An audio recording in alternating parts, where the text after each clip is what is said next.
Bueno, hermanos, buenos días.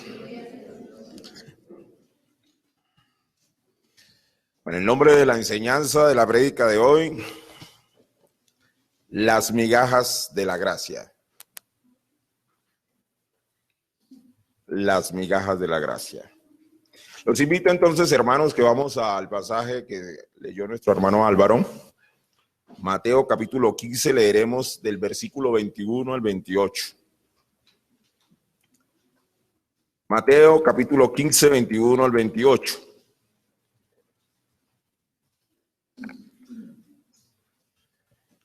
Leamos entonces. Saliendo Jesús de allí, se fue a la región de Tiro y de Sidón. Y he aquí una mujer cananea que había salido de aquella región clamaba diciéndole: Señor, hijo de David, ten misericordia de mí. Mi hija es gravemente atormentada por un demonio. Pero Jesús no le respondió palabra. Entonces, acercándose sus discípulos, le rogaron diciendo: despídela, pues da voces tras nosotros. Versículo 24. Él respondiendo dijo: no soy enviado sino a las ovejas perdidas de la casa de Israel. Entonces ella vino y se postró ante él diciendo: Señor, socórreme. Respondiendo él dijo: no está bien tomar el pan de los hijos y echarlos a los perrillos. Y ella dijo: sí, Señor, pero aún los perrillos comen de las migajas que caen de la mesa de sus amos. Entonces, respondiendo Jesús dijo: oh mujer, grande es tu fe, hágase contigo como quieres. Y su hija fue sanada desde aquella hora. Bueno, esta es una historia muy conocida por todos y al mismo tiempo debemos reconocer la particularidad de la misma por el lugar en que se desarrolla como tal esta historia, o sea, por la manera como se relata y la forma como esta historia se nos presenta. Esta historia es muy conocida porque deja ver claramente la perseverancia y la fe de una mujer procedente de un territorio pagano y que va al encuentro con Jesús con una solicitud precisa. Aunque es claro que en esa historia podemos de alguna manera ver una enseñanza concreta sobre la fe, en esta mañana, mis hermanos, quiero que veamos más allá de la determinación de esta mujer y nos enfoquemos en el centro de la historia, que es la gracia de nuestro Señor Jesucristo. Es por eso que a este mensaje le he llamado las migajas de la gracia. Las migajas de la gracia. Entonces, en los versículos 21 y 22 nos indica un importante cambio geográfico en el itinerario de Jesús y sus discípulos. Vemos aquí entonces que Jesús sube a la región de Tiro y Sidón, que tradicionalmente designaba a la región pagana entre las fronteras del norte y noroeste en Palestina. Era la región de Fenicia. Si ustedes observan el mapa de la época, Israel está abajo y la región de Fenicia está arriba, y ahí está ubicada Tiro y Sidón. Pero entonces, más que una enseñanza o más que una expresión geográfica del texto, esto se utiliza como una designación más bien teológica. La mujer cananea viene de este territorio, de más allá de la frontera de Israel. Reconoce a Jesús con el título de hijo de David, como lo acabamos de leer. Entonces le solicita su intervención en la cura de su hija endemoniada. Esta situación entonces es la base para el intercambio que se entabla entre esta mujer cananea y Jesús. Ahora, como reacción inicial ante esta solicitud, vemos que Jesús pone varios obstáculos a esta mujer para obtener lo que ella quiere. Pero al final se observa un reconocimiento de nuestro Señor Jesucristo por la manifestación de la fe de esta mujer. ¿Cuántas veces, queridos hermanos, ante situaciones adversas de aflicción en este mundo, oramos a Dios para que de acuerdo a su voluntad nos conceda lo que le pedimos, pero muchas veces no obtenemos una respuesta inmediata, o lo peor, según nuestra perspectiva, no vemos respuesta a nuestro favor? Pero el punto aquí, mis hermanos, es que Dios muchas veces trata con nuestro carácter, con nuestra débil fe, llevándonos a depender más y más de Él. Entonces, podemos concluir que Dios es bueno y que las cosas que nos permite o que Él no nos permite obtener están delimitados en el marco de su gracia para nuestro bien y para la gloria de su nombre.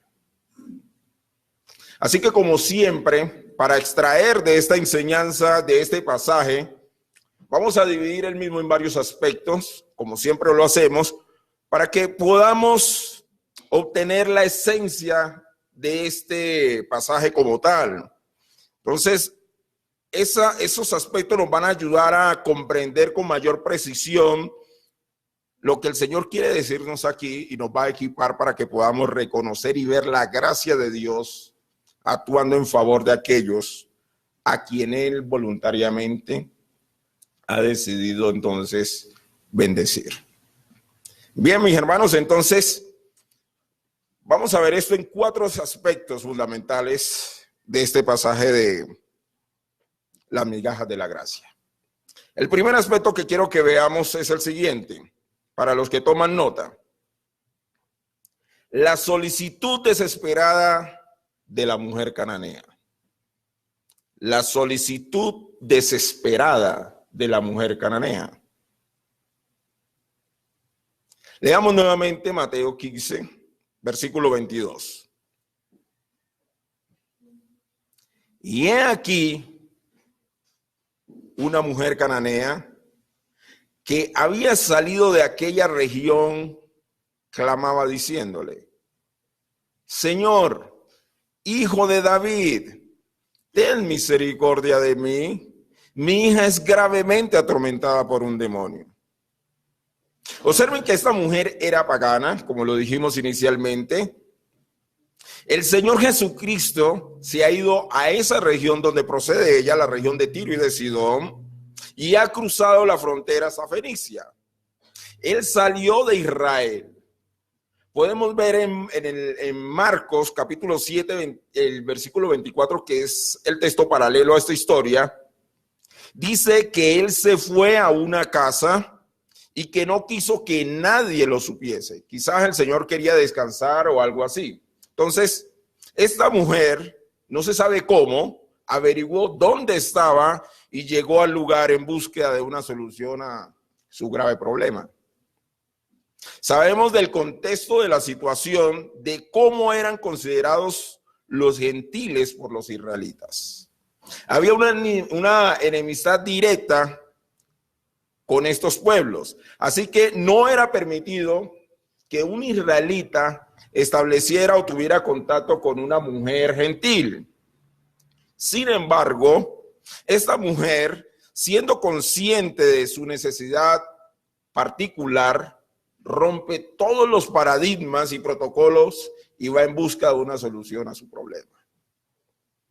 Esta mujer ha recibido gracia de Dios al revelarse quién era nuestro Señor Jesucristo.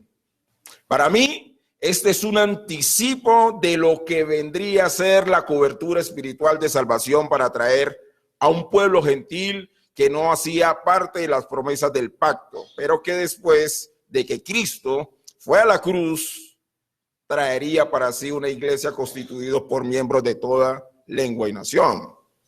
Así que esta mujer sale del lugar donde se encuentra diciendo en primer lugar: Señor, Hijo de David.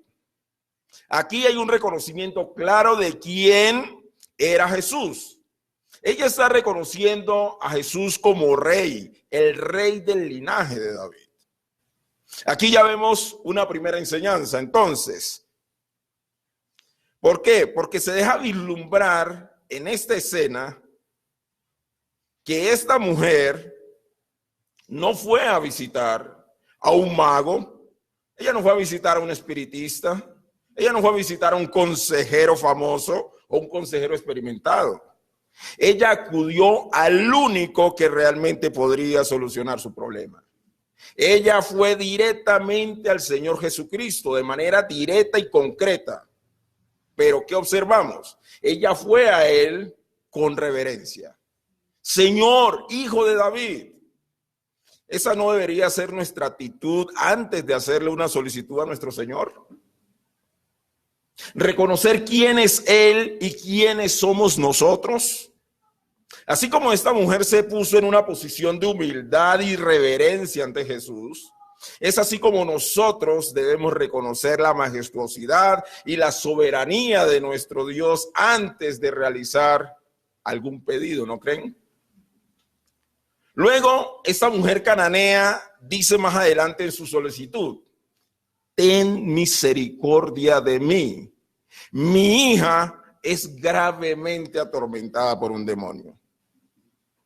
Ella no está pidiendo sus derechos por más que reconozca la bondad, la gracia y la misericordia de Dios. Ella sabe que no es digna de recibir nada de parte de Él.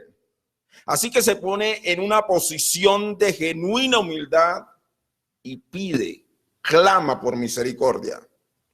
Aquí no hay nada que ver con declárelo y recíbalo. Esta es una posición humilde, es un ruego en consideración a que ella está frente al Rey de Reyes, Hijo de David, ha dicho. Ella va directo a su petición diciendo que su hija es gravemente atormentada por un demonio. No es que ella tiene un demonio, es su hija la que está siendo atormentada. Pero esta mujer pide que Jesús tenga misericordia de ella por la situación de su hija. Entonces, los que somos padres, sabemos que por un hijo podemos hacer lo que sea necesario para verlos bien, ¿verdad? Entonces, queridos hermanos, el trasfondo aquí es que el único bien que pueden recibir nuestros hijos no son las soluciones temporales de este mundo, sino Cristo mismo. Es a Él a quien debemos clamar para el bien de sus almas. Es en Él en quien debemos humillarnos para pedir misericordia. Nuestros hijos son esencia nuestra y por eso debemos clamar a Cristo por libertad y salvación. Eso es lo que hace esta mujer aquí.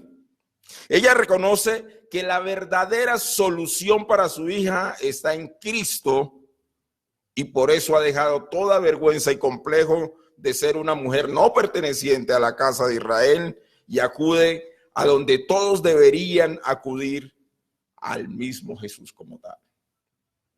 Ella no se pone a ver el qué dirán, sino que se pone en marcha para enaltecer al Rey de Reyes, humillarse y hacer su solicitud con determinación. Recuerden que la hija está atormentada por un demonio. No se nos dice cuánto tiempo lleva así esta hija, pero lo que sí podemos ver aquí es que esto es un tema muy grave de vida o muerte para esta mujer. Así que ella no se va por las ramas y con rodeo alguno, sino que expone su solicitud de manera franca y directa. Es así como deberíamos ser con el Señor. Ella no utiliza palabras rimbombantes con léxicos o con jergas cristianas. Ella hace la solicitud de manera directa porque está convencida que allí va a encontrar la solución. Pero analizamos el pasaje y vemos que ahí pasa algo. ¿Qué pasa? Esta mujer se encuentra con la primera manifestación de Jesús en cuanto a su solicitud. Ahí viene una manifestación de nuestro Señor. Y esa manifestación nos conduce entonces al segundo aspecto que quiero que veamos. El silencio de Jesús y la objeción de los discípulos. El silencio de Jesús y la objeción de los discípulos. Leamos el versículo 23.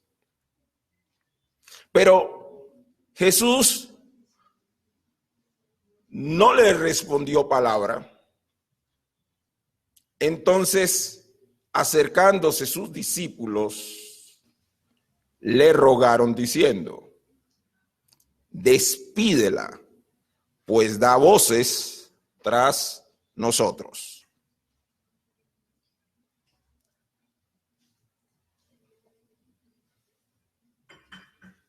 Despídela, pues da voces tras nosotros. Ante esta solicitud de esta mujer gentil, puede verse que la respuesta no fue otra que el silencio. Dice el texto que Jesús no le respondió palabra. Imagínense, el verbo hecho carne no le respondió. El creador de todas las cosas que hizo lo que existe por él mismo no le responde cosa alguna. Pueden ustedes ver esto.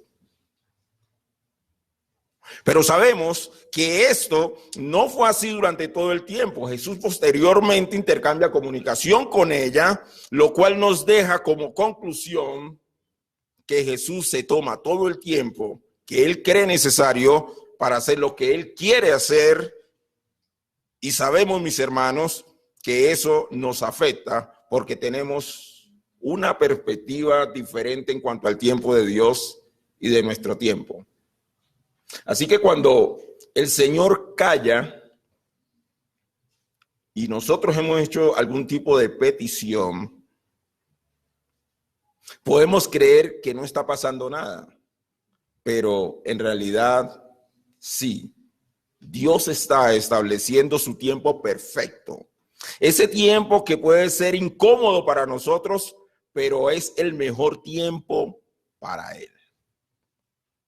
En ese tiempo de silencio, Dios nos prueba en fe, en paciencia y lo más importante, en dependencia de Él. Muchas veces podemos orar por una petición y no recibimos respuesta alguna, pero Dios sí está obrando, hermanos, aunque no veamos los resultados aparentemente, Dios sí está obrando. Sabemos por las Escrituras que muchas veces el silencio de Jesús, según nuestra perspectiva, por lo general, cuando hemos clamado en oración conforme a su voluntad, termina en mayor gloria para Dios y mayor beneficio para su pueblo escogido. Ese silencio podemos verlo manifiesto en tardanza inclusive, pero el final es glorioso. ¿Recuerdan el caso de la hija de Jairo y de Lázaro? Tanto Marta, la hermana de Lázaro, como Jairo esperaban que Jesús acudiera pronto para sanar a sus familiares. Sin embargo, Jesús demoró. No llegó en el tiempo que ellos esperarían. ¿Y qué pasó? Jesús no los sanó de la enfermedad porque él no llegó cuando estaban enfermos, sino cuando ya había muerto, tanto la hija de Jairo como Lázaro en sí. Esto no fue que a Jesús lo tomó por sorpresa, sino que él lo había determinado así para hacer un milagro más grandioso que la sanidad, sino más allá de eso, la resurrección de ellos. Jesús resucitó a la hija de Jairo y también resucitó a Lázaro. Así que a veces la tardanza o el silencio de Jesús puede desembocar en una respuesta superior a nuestras expectativas. El silencio de Jesús dio como resultado su crucifixión y resurrección. ¿Recuerdan que Jesús guardó silencio ante las acusaciones del sumo sacerdote? También guardó silencio ante Pilato. Y dice en Isaías 53:7, dice así: angustiado él y afligido, no abrió su boca. Como cordero fue llevado al matadero y como oveja delante de sus trasquiladores enmudeció. y no abrió su boca. Su silencio siempre traerá mayor beneficio superior para su iglesia. Ahora bien, volviendo a la historia de la mujer cananea, vemos que luego del silencio de Jesús viene una interpelación de sus discípulos. Esta no es una mediación a favor de esta mujer que está sufriendo por su hija, la cual la ha movido a buscar a Jesús. No. Ellos objetan por el hecho de la persistencia de esta mujer gentil buscando a Jesús. El texto dice: entonces acercándose sus discípulos, le rogaron diciendo: despídela, pues da voces tras nosotros. Ellos no eran sensibles de la necesidad de esta mujer, sino que al contrario, estaban más bien preocupados por ellos mismos, por la incomodidad que sentían por la persistencia de ella. Hermanos, y aquí entonces hay otra enseñanza para nosotros. ¿No deberíamos nosotros cumplir con el mandato de Dios de predicar el evangelio a los perdidos? ¿Acaso esta mujer no necesitaba del amor y la misericordia de los discípulos? Hay muchos hermanos que necesitan de nosotros porque están pasando por necesidades reales. ¿Y será que respondemos en amor a esas necesidades? Y lo peor de todo es que también hay personas que necesitan de la gracia de Dios y nosotros podemos clamar a Él a favor de estas personas. Y la pregunta es, ¿lo hacemos? ¿Lo hacemos con persistencia, con determinación? ¿O manifestamos nuestra propia indiferencia porque solamente estamos centrados en nosotros mismos? Dios nos llama a ser usados con los dones que Él nos ha dado para el avance de su reino, hermanos. Veamos el tercer aspecto de esta historia. La respuesta de Jesús y la perseverancia de la mujer. La respuesta de Jesús y la perseverancia de la mujer. Leamos los versículos 24 al 27, estamos en el capítulo 15 de Mateo. Él respondiendo dijo: no soy enviado sino a las ovejas perdidas de la casa de Israel. Versículo 25. Entonces ella vino y se postró ante él diciendo: Señor, socórreme. Respondiendo él dijo: no está bien tomar el pan de los hijos y echarlo a los perrillos. Versículo 27, y ella dijo: sí, Señor, pero aún los perrillos comen de las migajas que caen de la mesa de sus amos.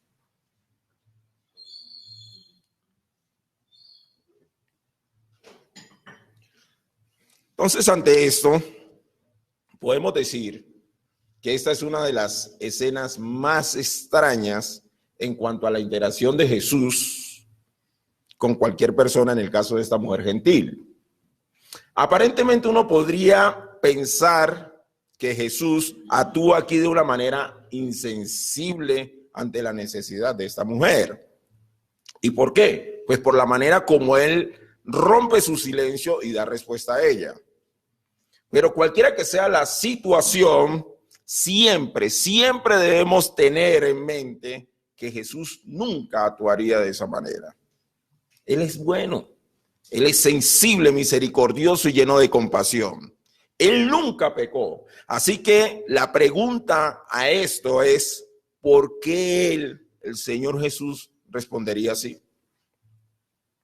Ahora bien, poniéndonos en el lugar de la mujer cananea, como si fuera poco, no suficiente con la actitud de los discípulos que la repudiaron pidiéndole a Jesús que la despidiera, ahora ella escucha la respuesta de Jesús. No soy enviado sino a las ovejas perdidas de la casa de Israel. Imagínense, la mujer tiene una situación precaria, una necesidad inminente y por eso clama por misericordia. Sin embargo, Jesús ya no solo guarda silencio, lo cual en el fondo genera un poco de esperanza, porque por lo menos él no ha respondido con no a su solicitud. Pero ahora Jesús le responde que su solicitud no puede ser atendida porque él, el Hijo de Dios viviente, ha sido enviado sino a las ovejas perdidas de la casa de Israel. Es decir, que esta mujer, por ser gentil, no era un objetivo de prioridad, por lo menos en esos momentos. La pregunta entonces es, ¿cómo creen ustedes, queridos hermanos, que se podría sentir esa mujer? Ya de por sí era complejo quizá para ella exponerse, siendo gentil, a la súplica ante un judío. Pero ahora debe recibir una respuesta de rechazo, dado que ella no pertenece a la casa de los hijos de Israel. Su única esperanza ante aquel que podría resolver su situación se está esfumando. Pero Dios ha provisto fe para ella. Esa mujer no es de las que se frustra porque Dios no le responde como ella espera. Ella no actúa como alguno de nosotros, que cuando Dios providencialmente no responde nuestras oraciones como esperamos, entonces declinamos y no perseveramos. Esta mujer ya no solamente pide misericordia, sino que ahora se postra ante Jesús y de una manera desesperada, con total humillación, le dice: Señor, socórreme. La mujer cananea aquí no entra en una discusión sobre una aparente insensibilidad de Jesús. Ella no cuestiona ni reclama nada. Ella sabe que no merece favor alguno porque no pertenece a la casa de Israel. Es lo mismo, hermanos, que pasa con nosotros. Nosotros no merecíamos nada. Dios no estaba obligado a conceder ningún beneficio a nuestro favor. Nosotros habíamos pecado, éramos enemigos de Dios y merecíamos la condenación. Sin embargo, Dios nos salvó. Esta mujer es consciente de eso. Así que ella se enfoca en la gracia y la misericordia de Jesús y dice: Señor, socórreme. Esa debería ser la actitud de los inconversos y de todo el mundo, creyentes y no creyentes. Señor, socórreme, solo tú puedes librarme de esta esclavitud del pecado habitual. Señor, socórreme, solo tú puedes darle significado a mi vida. Señor, socórreme, solo tú puedes traer salvación a mi alma. Ya la mujer gentil se ha postrado, ha manifestado y reconocido a Jesús como Señor. Solo Él puede salvar a su hija. ¿Pero qué responde Jesús? Veamos. Dice el pasaje. Respondiendo, Él dijo: no está bien tomar el pan de los hijos y echarlo a los perrillos.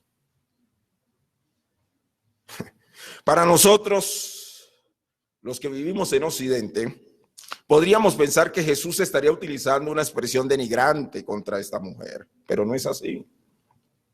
La expresión aquí se traduce en que, dado que la promesa del pacto inicialmente está enfocada prioritariamente para el pueblo de Israel, no está bien tomar el pan de los hijos y echarlo a los perrillos.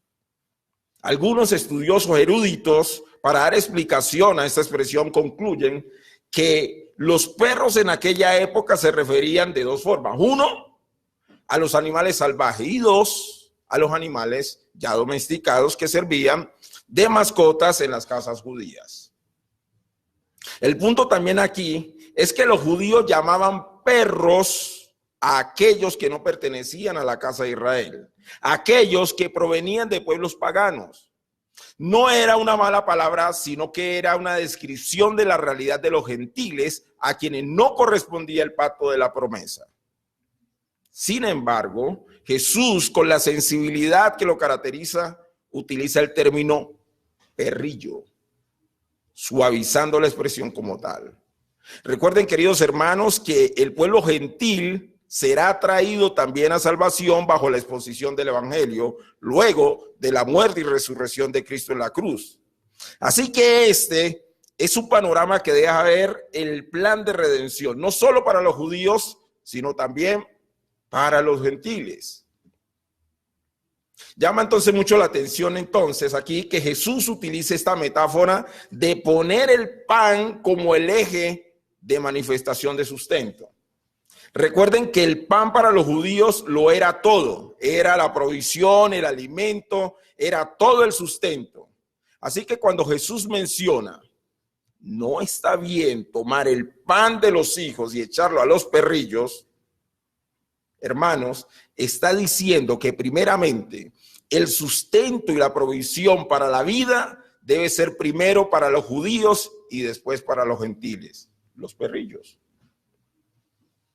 Sigue guardando las proporciones. Es como en su casa, si usted tiene pues mascota, si usted está en sano juicio, considerando pues a la mascota como lo que es, no como ahora que se quieren humanizar las mascotas, sino como lo que es.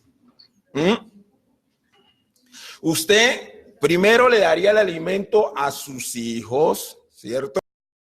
Y luego a su mascota, es decir, a los perrillos. Así que Jesús utiliza metáfora, está poniéndose en lo que él realmente es. Observen bien, no está bien echarle el pan a los perrillos, no está bien quitárselo a los hijos y echárselo a los perrillos. Él, Jesús, es quien se da primero según la promesa a los judíos, pero luego también él se dará a los gentiles. Observe lo que dice en Juan. Vamos a Juan, al capítulo 6, versículo 32 al 35. Juan, capítulo 6, versículo 32 a 35. Y Jesús le dijo: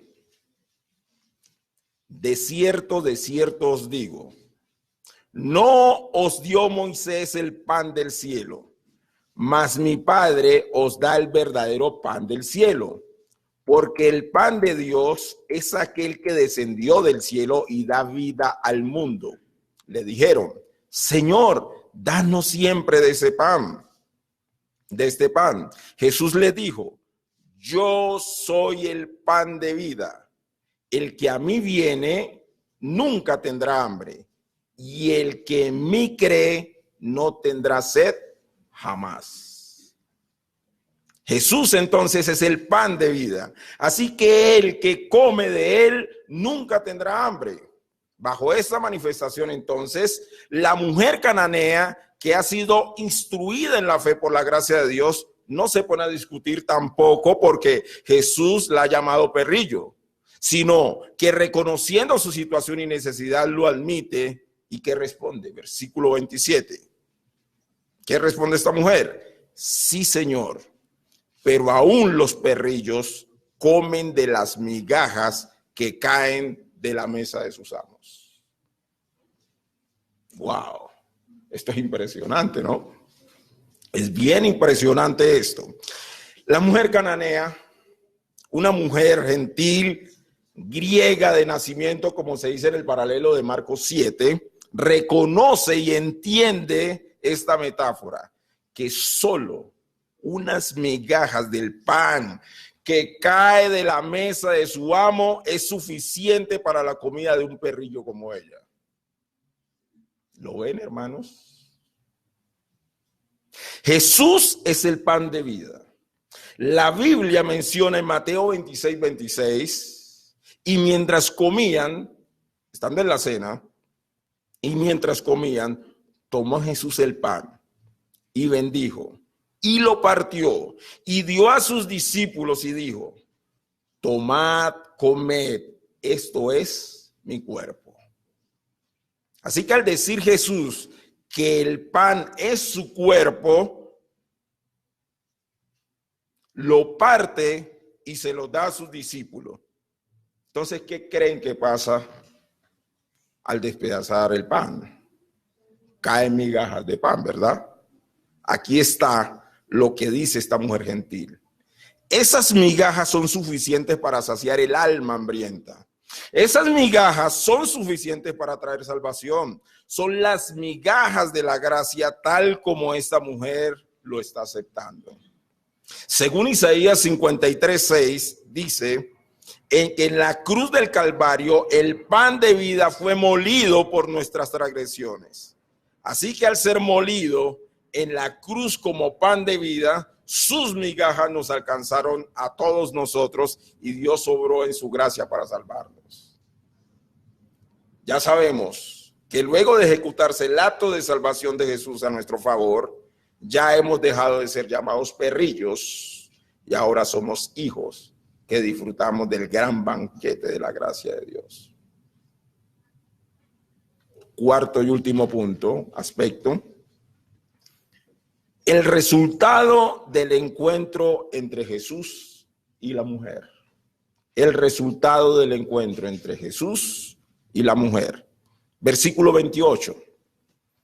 Entonces respondiendo Jesús dijo: oh mujer, grande es tu fe, hágase contigo como quieres. Y su hija fue sanada desde aquella hora. Oh mujer, grande es tu fe. Si una persona anhela un reconocimiento, que sea ese: grande es tu fe. A diferencia de lo que Jesús le dijo a Pedro, hombre de poca fe, a esta mujer Jesús le dice: grande es tu fe. La fe de esta mujer no fue algo que se diera de la noche a la mañana. Dios mismo la proveyó como un don, pero esta mujer la ejercitó como un fruto. El silencio de Jesús y su respuesta inicial negativa fue aprovechada por esta mujer para ejercitar su fe, perseverando en ella. Esta es de las pocas cosas que hacen que Jesús se maraville. Una fe simple, que es hallada no en su pueblo judío, sino entre los gentiles. Dios da la fe para salvación, hermanos, pero nosotros debemos ejercerla y ejercitarla para la gloria de su nombre. Al finalizar el pasaje se observa que era tan determinante la fe de esta mujer que Jesús le dice: hágase contigo como quieres. Su motivación estaba alineada con la voluntad de Dios. El problema del tormento que sufría su hija por un demonio había sido resuelto por Dios, por la fe que Él otorgó a la mujer y porque ella manifestó creer que era posible, recurriendo en reverencia, humildad y humillación ante aquel que podría hacerlo posible, a Jesús. En el paralelo de Marcos 7, 29, como les he dicho, de este pasaje se dice que Jesús le dijo a la mujer, Marcos 7, 29, 30, dice: por esta palabra ve, el demonio ha salido de tu hija. La mujer no dudó, sino que fue a ver a su hija tal como Jesús le había dicho. Ella no se quedó diciendo: ven conmigo, Jesús, no sea que no se haya hecho como tú dices. O ella no se fue o no le dijo: vamos juntos por si algo ha salido mal. Ella no hizo eso. Esta mujer, por fe, una fe robusta, ya desarrollada, fue a su casa. ¿Y qué encontró cuando llegó? Versículo 7 de Marcos. Versículo 30 de Marcos 7, perdón, dice: y cuando llegó ella a su casa, halló que el demonio había salido y a la hija acostada en la cama. Gloria a Dios. Dios había hecho conforme a la solicitud de esta mujer y conforme a su voluntad. Como conclusión, hermanos, como conclusión, hemos visto cómo las necesidades y las aflicciones nos deben impulsar para buscar la única fuente de esperanza que nunca falla, que es Jesús. La mujer cananea nos ilustra entonces cuán dependiente, perseverante y en humildad debemos buscar la misericordia de Dios. Cristo es el pan de vida y aún las migajas de su gracia pueden salvar a cualquier pecador si se va a Él clamando por misericordia. Entonces, en esta historia podemos ver varias aplicaciones. Primero, como creyentes debemos reconocer permanentemente que el mayor bien que tenemos es nuestra dependencia de Cristo. Sin Él no somos nada. Es necesario entonces que ejercitemos la fe que Dios nos ha dado a través de las pruebas. Esta mujer, a pesar que no pertenecía a los hijos de la casa de Israel, halló gracia de Dios para que se le concediera lo que ella quería, que su hija fuera liberada del demonio. Cristo es quien trae libertad a los cautivos. Segundo, otra enseñanza clave de esta historia es entender que debemos ser sensibles a las necesidades de un mundo perdido. Dios nos da la oportunidad y Él demanda que prediquemos el evangelio de salvación a las almas perdidas. Los discípulos tuvieron esa oportunidad, pero se enfocaron en sí mismos. Así como esta mujer, hay muchas personas que están perdidos en su propia región de Tiro y de Sidón. Ellos están perdidos en su estado de paganismo y separados de Dios. En ese sentido, nosotros debemos imitar a Cristo y socorrerlos. Él tuvo misericordia de esta mujer. Nosotros debemos estar atentos a esto y anunciar las buenas nuevas de salvación. No discriminar, no rechazar, sino amar. Y ese amor, queridos hermanos, debe traducirse en servicio, en oración y en compartirles el evangelio de Cristo. Como iglesia, debemos estar atentos a las necesidades de los hermanos. Esta mujer pedía misericordia por ella, a pesar que la que necesitaba ser liberada del demonio era su hija. Debemos hacer parte nuestra las necesidades de nuestros hermanos y clamar y perseverar en oración con ellos. No podemos ser indiferentes. Somos una familia y miembros del cuerpo de Cristo. Y como siempre, para aquellos que nos visitan por primera vez, para aquellos que no han creído, que han venido muchas veces, pero que no han creído en el evangelio de Cristo, debo decirles que así como la mujer cananea deben venir a Cristo y clamar a Él por misericordia. Él es el pan de vida, amigo. Y aún las pequeñas migajas que caen de Él son suficientes para saciar su alma y traer libertad eterna. Son pequeños trozos de la gracia que usted debe digerir y recibir en humildad. Este mensaje, por ejemplo, es una migaja de su pan. No importa cuánto tiempo ha llevado usted sin recibir una respuesta a su petición. No importa si las cosas se ven aparentemente mal.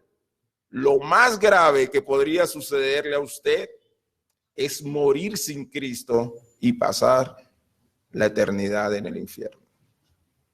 Así que ríndase, corra a Cristo y clame a Él, póstrese delante de Él y dígale, también como la mujer cananea, Señor, socórreme.